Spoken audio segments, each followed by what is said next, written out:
మరి మైక్రోబ్స్ పెరగాలంటే ఏం చేయాలి? ఎలాంటి ముందు జాగ్రత్తలు తీసుకోవాలి? మైక్రోబ్స్లో 2 రకాలు ఉంటాయండి. ఒకటి ఎరోబిక్ బ్యాక్టీరియా, రెండోది అనరోబిక్. అంటే మన ఆక్సిజన్ ఉన్నప్పుడు పెరిగేవి ఎరోబిక్ బ్యాక్టీరియా. అవి జనరల్గా మనిషికి మేలు చేస్తాయి. ఎరోబిక్ బ్యాక్టీరియాకి ఒక ఎగ్జాంపుల్ చెప్పాలంటే, మనకి కడుపు కొంచెం అరగనట్టుగా ఉంటే యాకుల్ట్ అని ఒకటి దొరుకుతుంది. అది తాగుతున్నాం, చిన్న కొనుక్కొని తాగుతున్నాం. అది సింపుల్, అది బ్యాక్టీరియా, అది లాక్టోబాసిల్లస్ మైక్రోబ్స్. అవి ఎరోబిక్, ఇవి మేలు చేసేవి. అంటే ఈ ప్రోబయోటిక్స్ ప్రీబయోటిక్స్ మనుషులు తాగితే కూడా అవి మనకి మందులా పనిచేస్తున్నాయి. అవి నేలలో కూడా అలాంటి బ్యాక్టీరియా చెట్లకు మేలు చేస్తాయి. మన చెట్లు ఈజీగా పెస్ట్ బారిన పడకుండా, క్రిమికీటకాల బారిన పడకుండా కాపాడతాయి. భూమిలో నుంచి నైట్రోజన్ అలాంటివి తీసుకొని చెట్లకు అందిస్తాయి, అవసరమైన పోషకాలను అందిస్తాయి చెట్లకి.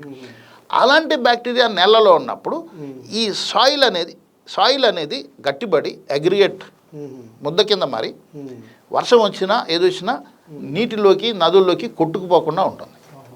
సో దాన్ని ముందుగా మనం ఫారెస్ట్ డిపార్ట్మెంట్లో మనం పర్ఫెక్ట్ చేసుకున్న తర్వాత అప్పుడు మనం రైతులకు కూడా చెప్పడం బాగుంటుంది, చెప్పాలి. యాక్చువల్గా ఈ నాలెడ్జ్ అందించాలి. సో ఫారెస్ట్ డిపార్ట్మెంట్ ఉంది ఈ రోల్ అంతా కూడా వాళ్ళకి తెలుసో లేదో నాకు తెలియదు.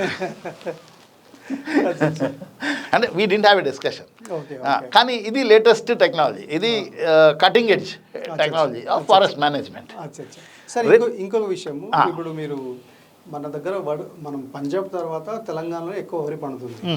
కానీ ఈ వరి పండడం వల్ల మీథేన్ ఎక్కువ వస్తుంది, ఉత్పత్తి అవుతుందని ఒక ఇది కూడా ఉంది. సో అది వాస్తవం అంటారా? ఎగ్జాక్ట్లీ. అంటే ఇప్పుడు పాశ్చాత్య దేశాలు కాప్ మీటింగ్స్కి వెళ్తున్నాం మనం, మన ఐపీసీసీలో కాప్ మీటింగ్స్కి వెళ్ళి వాళ్ళు ఏమంటున్నారంటే, మనం ఏమంటున్నాము, మీరు ఎక్కువ ఫాజిల్ ఫ్యూయల్స్, బొగ్గు, పెట్రోలు, ఇంధనాలు వాడి మీరు కార్బన్ డైఆక్సైడ్ బయటకు వదులుతున్నారు, ఎమిషన్స్ ఎక్కువ అంటే, వాళ్ళు ఏమంటున్నారు, మీరు ఏషియన్ కంట్రీస్ మీరు ఈ ప్యాడీ వండించి, రైస్ ఈటర్స్ మీరు ఈ ప్యాడీ వండించి మిథేన్ పైకి వదులుతున్నారు, మీ ఎమిషన్స్ ఎక్కువ ఉన్నాయని వాళ్ళు అంటున్నారు. ఓ రకంగా కరెక్టే. కార్బన్ డైఆక్సైడ్ ఎంత నష్టం చేస్తుందో మిథేన్ అనేది CH4 methane 80 times 80 times multiply by 80. Carbon dioxide emissions వల్ల వచ్చే నష్టాన్ని మీరు 80 టైమ్స్ మల్టిప్లై చేస్తే మిథేన్ వల్ల వచ్చే నష్టం. సో ఈ ప్యాడీ పండించడం వల్ల ఈ మిథేన్ ఎమిషన్స్ వస్తున్నాయని కరెక్టే. అదే చెప్పబోతున్నా నేను. అనరోబిక్ బ్యాక్టీరియా అని చెప్పుకున్నాం కదండి. అంటే ఇప్పుడు ఈ ప్యాడీ పండించేటప్పుడు మనకి నీరు ఫ్రీ కదా. అవును సార్.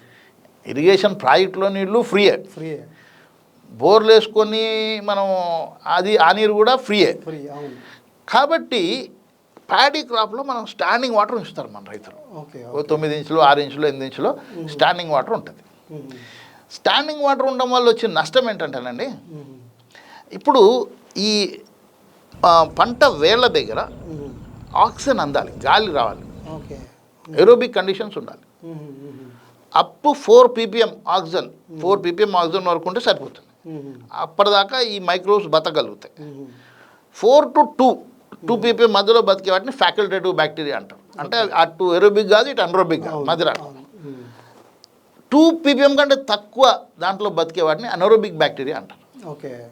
ఈ అనరోబిక్ బ్యాక్టీరియా ఏం చేస్తుందంటే సాయిల్లో ఉన్న ఆర్గానిక్ మ్యాటర్ని మిథేన్ కింద కన్వర్ట్ చేస్తుంది.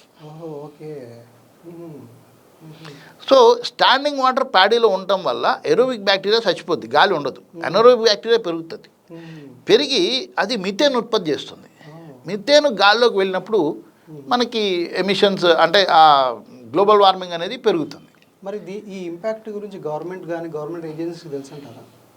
తెలుసో లేదో నాకు తెలియదు కానండి.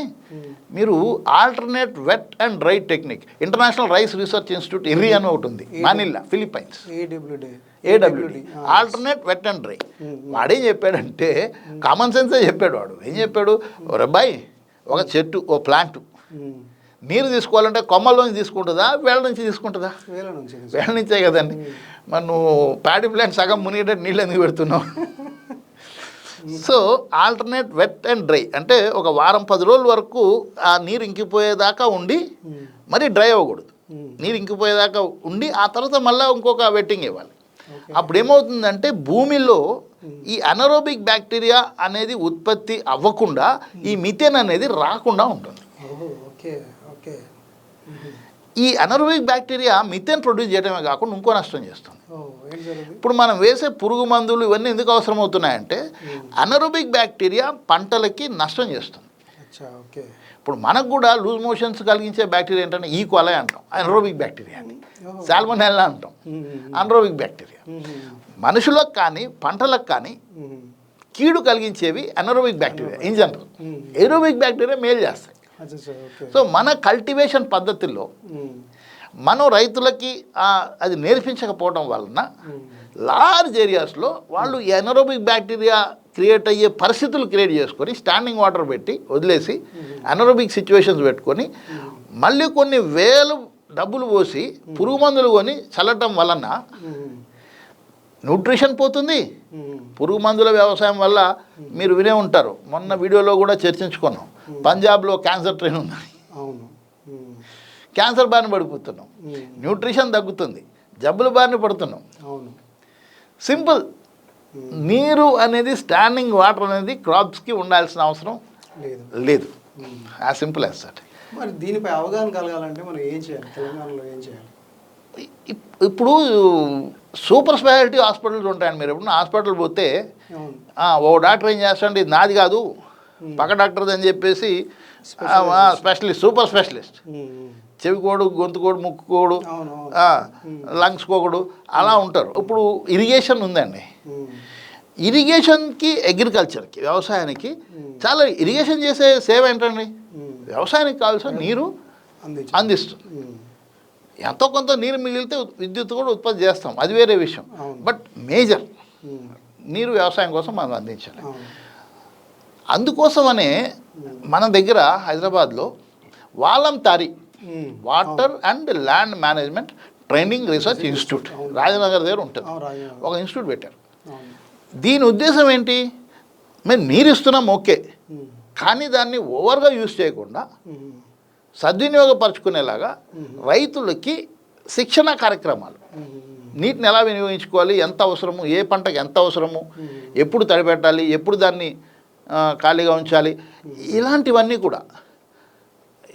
ఇప్పుడు ఏమవుతుందంటేనండి, క్లైమేట్ చేంజ్ వల్ల 60 రోజులు వచ్చే వర్షం 2 డేస్లో 2 రోజుల్లో వస్తుంది. 2 డేస్ దాగుతున్నాయి, వచ్చే వర్షం వెంటనే వస్తుంది. వెంటనే వస్తుంటే ప్రాజెక్టులు నిండుతున్నాయి, గేట్లు ఎత్తున్నాం అని చెప్పేసి మనం చప్పట్లు కొడుతున్నాం. నీరు ఎక్కడ పోతుందండి? గేట్లు ఎత్తితే సముద్రంలో పోతుంది, అంతే కదా. ఇప్పుడు July last week, August first వీక్లో గేట్లు ఎత్తడం మనం చూడలేదు ఇంతకుముందు. ఆగస్ట్ ఎండింగ్కో సెప్టెంబర్కో ఎప్పుడో నిండేవి అవి. ఇప్పుడు ఏమైపోతుంది? సీజన్ మొదలుగానే వాటర్ ఫ్లడ్ అయిపోతుంది, గేట్స్ ఎత్తేస్తున్నాం. కారణం ఏంటి? ఒకేసారి వర్షం, క్లైమేట్ చేంజ్ వల్ల ఒకేసారి వర్షం కురవడం ఒక కారణం అయితే, అది మట్టిని బురదని కలుపుకొని రావడం రెండో కారణం. సో ఇప్పుడు ఈ డ్యామ్స్లో ఉన్న మట్టి బురద ఇదంతా రాకుండా ఉండాలి అంటే మీరు చెప్పారు. బట్ ఎగ్జిస్టింగ్ ఉన్న మట్టి బురదను తీయాలంటే ఏం చేయాలి సార్? అంటే ఎట్లా చేయాలి? ఏంటి? డ్రై సీజన్లో తీసి డ్రెడ్జింగ్ చేస్తారు. కానీ డ్రై సీజన్లో డ్రెడ్జింగ్ చేయడం అనేది గొప్ప విషయం కాదు. ఆ బురద నీరు అనేది రాకుండా చూసుకునే ఆ టెక్నాలజీ అనేది రావాలి. Soil and moisture conservation works అంటారు. అంటే ఈ సాయిల్ ఇందాక చెప్పాను కండి, అగ్రిగేట్ ముద్ద అయ్యి నీరు ఉంటే నిలవాలి దాంట్లో. నీరు అనేది, సాయిల్ అనేది ఒక స్పాంజ్లో మనం ఒక డిష్లో మీరు ఒక స్పాంజ్ పెట్టి నీళ్ళు పోయండి, పక్కకు రావు నీళ్ళు, స్పాంజ్లోనే ఉంటాయి. సాయిల్ అలా ఉండాలి. ఓకే. సాయిల్ అలా ఉండాలంటే నేను చెప్పిన ఈ మైక్రోబ్స్ ఇవన్నీ, ఈ చెట్ల వేర్లు ఇవన్నీ ఉండాలి అక్కడ.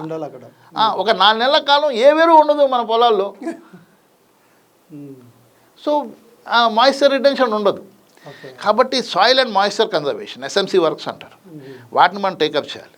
అగ్రికల్చర్ డిపార్ట్మెంట్ చేస్తుందా, లేకపోతే మన నరేగాలో చేస్తామా, ఇరిగేషన్ డిపార్ట్మెంటే స్పెషల్గా చేస్తుందా, ఇదంతా ఒక సూపర్ స్పెషాలిటీ వ్యవస్థ.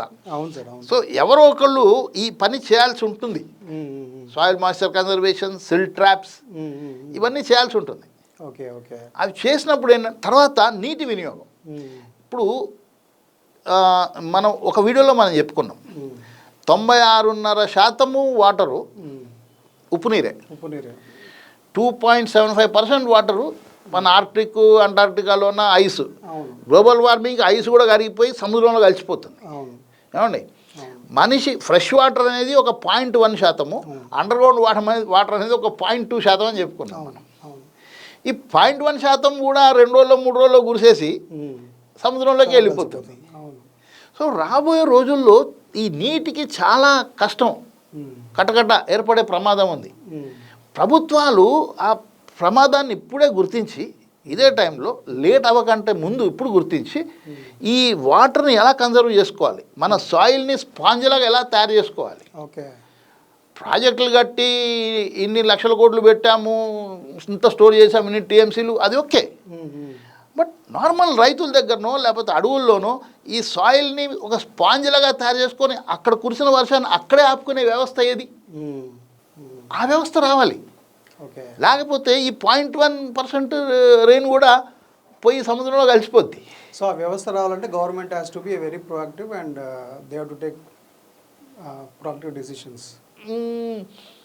ఇదంతా నాలెడ్జ్ బేస్డ్ ఇన్పుట్స్ అండి. అంటే మనం ఇంత స్పెషలైజేషను డిపార్ట్మెంట్స్లో ఉందో లేదో నాకు తెలీదు, కానీ ఎవరో ఒకళ్ళు ఈ స్పెషలైజేషన్ తీసుకొని రావాలి. అవును ఈ గ్లోబల్ వార్మింగ్, క్లైమేట్ రెసిలియన్స్ అంటాం మనం. ఒకవేళ గవర్నమెంట్ కనుక మీకే అవకాశం ఇస్తే మీరు ఈ వర్క్ చేస్తారా? నాకు తెలిసిన కొంత పరిజ్ఞానాన్ని 10 మందికి పంచిపెట్టడం నా ఉద్దేశం. సో వాడుకోవద్దు అనేది వారి నిర్ణయం అంటారా? సార్ మళ్ళీ బ్యాక్ టు వాయనాడ్. వాయనాడ్ లాంటి ఇన్సిడెంట్ జరగకుండా ఉండాలంటే ఏం చేయాలి? వర్షపు నీరు ఆకు మీద పడాలండి, కొమ్మ మీద పడాలండి, నేల మీద పడాలి. కొమ్మ మీద పడాలంటే ఏం చేయాలి? ఫారెస్ట్ ఏ పరిస్థితుల్లో టెక్నాలజీ ఉంది కానీ, గూగుల్ ఉంది కదండి, డ్రోన్స్ ఉన్నాయి కదండి, ఒక సర్వే చేయండి. చిన్న సర్వే చేసి ఎక్కడ ల్యాండ్ కవర్ అంటారు, జిఐఎస్లో రిమోట్ సెన్సింగ్లో ల్యాండ్ కవర్ మ్యాపింగ్ అంటారు. మీకున్న అడవులు అని మీరు చెప్పుకుంటున్నారు. అడవి అంటే ఏంటంటే, నేను ఎప్పుడైతే ఫారెస్ట్ రెగ్యులేషన్ యాక్ట్ 1980 కింద ఒక ఆర్డర్ ఇస్తే అదే అడవి అంటాడు. నువ్వు కాగితం ఇచ్చే అడవి ఓకే, అక్కడేముంది, అడవి ఉందా లేదా? ఒక చిన్న రిపోర్ట్ నేను ఎక్కడో చదివాను, భారతదేశం మొత్తం గురించి చెప్పను కానీ తెలంగాణ దాంట్లో ప్లానింగ్ దేంట్లో చూస్తే ఫారెస్ట్ కవర్ అనేది 10% డెన్స్ ఫారెస్ట్, ఓకే, మిగతా 20% స్క్రబ్ గ్రోత్, అంటే అక్కడక్కడ పొదలు, చిన్న చిన్న తుప్పలు ఉన్నది 20%. 30% అడవులని మనం చెప్పుకుంటున్నాం, కానీ దాంట్లో అడవులు ప్రాపర్ డెన్స్ ఫారెస్ట్ క్యానోపీ ఉన్నది 10% మాత్రమే. Thank you sir, thank you so much for your time and మీరు ఇట్లాగే మమ్మల్ని ఎడ్యుకేట్ చేస్తుండండి, ప్రజలు కూడా మంచి ఇన్ఫర్మేషన్ ఇస్తున్నారండి సార్. సో చూశారు కదా, ఇది ఈపీటీఐ కన్సల్టెంట్ మా retired IAS officer Vijay Kumar గారి ఎక్స్క్లూజివ్ ఇంటర్వ్యూ. మరో స్పెషల్ టాపిక్తో మళ్ళీ వద్దాం. Until then, this is Johnson signing off. Bye.